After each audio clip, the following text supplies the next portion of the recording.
Another week, another topic. For this week, our topic is gonna be growth mindset. And since madaming nagre-request o marami akong naririnig na feedback na naiintindihan naman yung English, kaso nga lang hindi buo.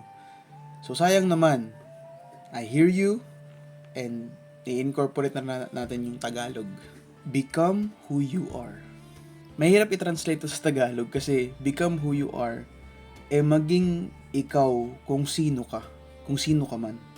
Mahaba siya, tas medyo complicated, parang nag-iiba yung translation. Pero pinopoint lang dito nung philosopher na nagsabi nito is maging ikaw kung sino yung pinapaniwalaan mo o yung hindi lang yung pinapaniwalaan mo, yung ikaw talaga. Hindi yung dahil sa sinasabi ng society, yung nape-pressure ka na maging ganito ka, maging ganito yung title mo, or maging ikaw yung hindi mo nararamdaman na ikaw. Hindi based sa oras, sa panahon na kung ano yung kailangan na ikaw. Hindi.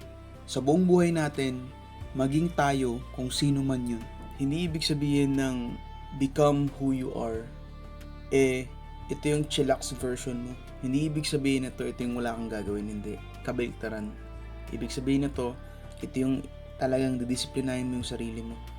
Ang pinapoint dito ng philosopher na yun, main point niya is yung highest possibility mo, highest potential mo, yung pinakamataas na ikaw na kaya mo maging ganun ka. Pero bago ko tanungin, nakalimutan ko palang huminom o humigop.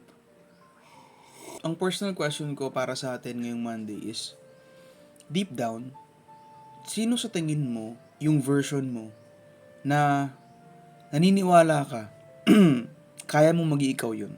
Ano yung version mo na feeling mo naghihintay lang lumabas?